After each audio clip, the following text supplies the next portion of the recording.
추수감사절 메시지 3번 제목 부활 안에 계신 그리스도에 대한 이상과 체험.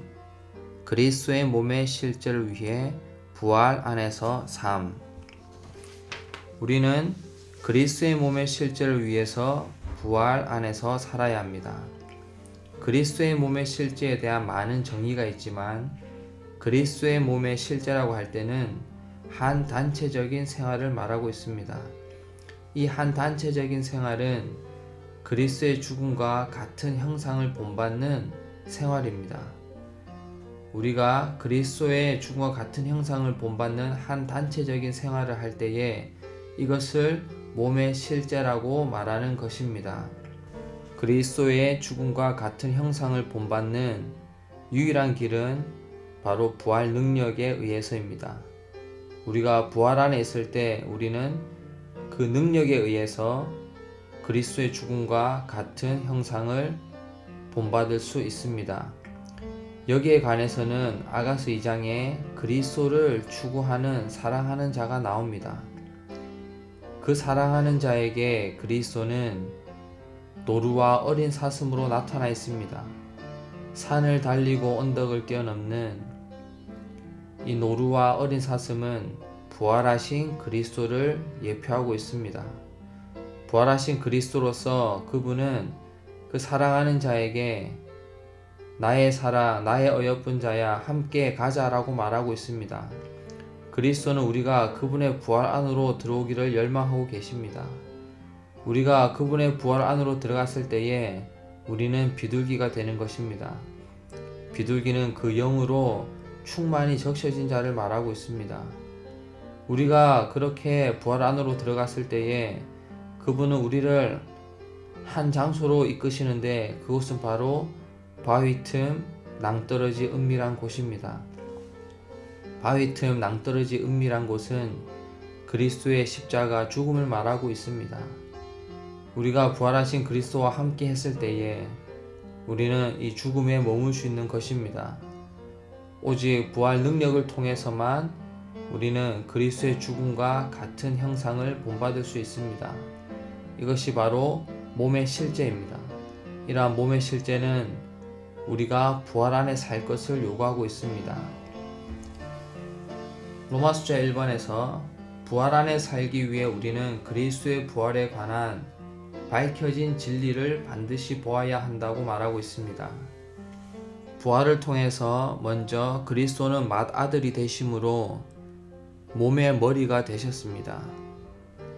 또한 그분은 부활을 통해서 믿는 이들을 거듭나게 하심으로 머리에 몸을 산출하셨습니다.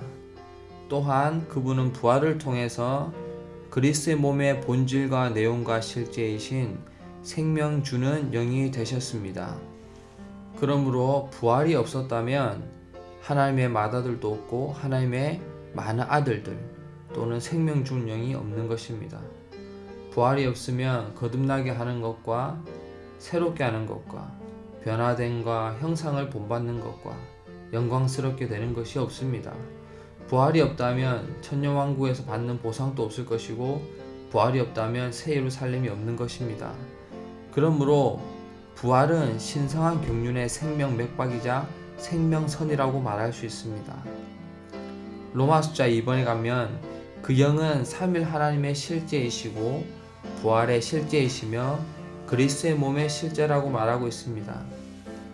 그분이 부활을 통해서 이루신 것 중에서 그 영이 되신 것은 가장 중요한 진리 중에 하나입니다. 이 부활의 실제는 바로 생명 주는 영이신 그리스도이십니다. 우리는 우리 안에 분배된 생명 주는 영이신 그리스도를 통해서 우리는 이 부활의 실제, 그러므로 몸의 실제를 살 수 있는 것입니다. 로마서 3번은 그러므로 이렇게 말하고 있습니다. 그리스도의 몸의 실제 안에 있기 위해 우리는 전적으로 그리스도의 부활 생명 안에 있어야 한다. 창세기에서 아담이 잠을 자고 있었을 때에 그 갈빗대를 취해서 주님은 하와를 산출하셨습니다. 하와는 전적으로 아담 안에 속해 있었습니다.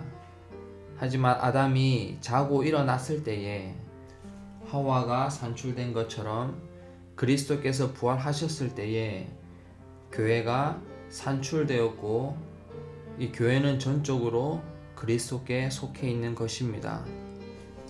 그러므로 교회는 그리스도의 요소에 속하고 전적으로 부활 안에 있으며 전적으로 하늘들의 영역 안에 있습니다. 출애굽기 25장에 금 등잔대는 자라고 가지를 내고 봉우리를 맺고 꽃을 피워서 빛을 내시는 부활 생명이신 그리스도를 묘사하고 있습니다.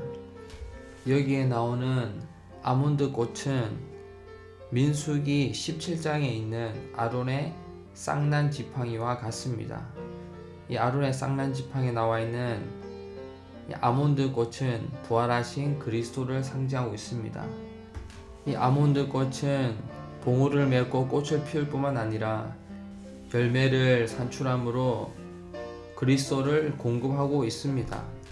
그러므로 우리는 모두 주님께 훈련받아 우리의 타고난 생명을 부인하고 부활 생명 곧 신성한 생명을 사는 신성하고 비밀한 사람들이 되어야 합니다.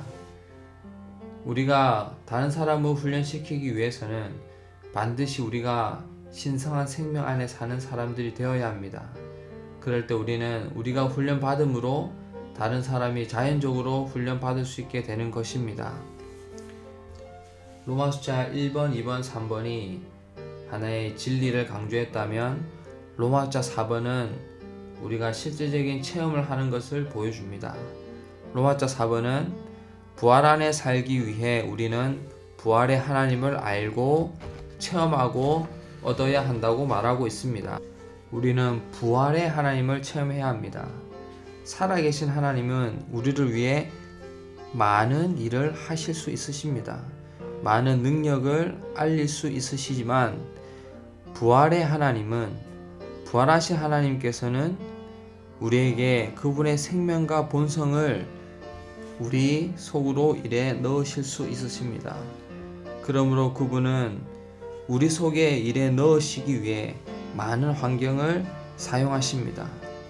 우리는 반드시 모든 것을 통해서 하나님의 맏아들이신 그리스도의 형상과 같은 형상을 이루어야 합니다. 그러므로 그분은 고난을 안배하십니다. 우리가 이러한 여러 고통을 통과할 때 우리는 우리 속에서 새롭게 됨이 계속 일어난다는 것을 알 수 있을 것입니다. 그러므로 그분은 그분의 갈망을 성취하실 것입니다. 우리에게 이러한 외적인 고난과 고통뿐 아니라 우리가 부활 안에 살기 위해서는 우리는 매일 신성한 공급으로 양육받아야 합니다. 매일 아침 저녁으로 이러한 신성한 공급이신 부활의 하나님을 우리 속에 더해지게 해야 합니다. 우리는 그분을 접촉해야 하고 자신을 완전히 열어야 하며 매일 우리 안에 새롭게 더해지시도록 우리 자신을 그분께 허락해 드려야 합니다. 우리는 십자가와 성령과 우리의 연합된 영과 하나님의 말씀에 의해 새롭게 될 수 있습니다. 우리는 매일 아침 부흥되어야 합니다. 특별히 우리는 다른 이들을 용서하고 다른 이들에게 용서를 구하는 것을 훈련해야 합니다. 이렇게 우리가 매일 죽는 것은 부활 안에서 신성한 생명을 해방하기 위한 것입니다. 마지막으로 우리의 타고난 힘과 능력은 십자가에 의해 처리를 받아야 합니다. 모세는 40년 동안 하나님에 의해 제쳐 놓아진 후에 하나님을 섬겼습니다. 하나님을 신뢰하는 것을 배웠습니다. 베드로는 완전히 실패자가 된 후에 믿음으로 그리고 겸손하게 형제들을 섬기는 것을 배웠습니다. 이렇게 우리가 부활 안에 계신 그리스도를 체험할 때에 하나님은 우리를 기쁘게 받으실 것입니다. 7배로 강화된 생명 주시는 영은 오직 부활 안에 있는 것들만을 존중하십니다. 우리가 이렇게 그리스도의 부활을 체험함으로 그리스도의 죽음과 같은 형상을 본받음으로 이 땅 위에 몸의 실제를 살기를 원합니다.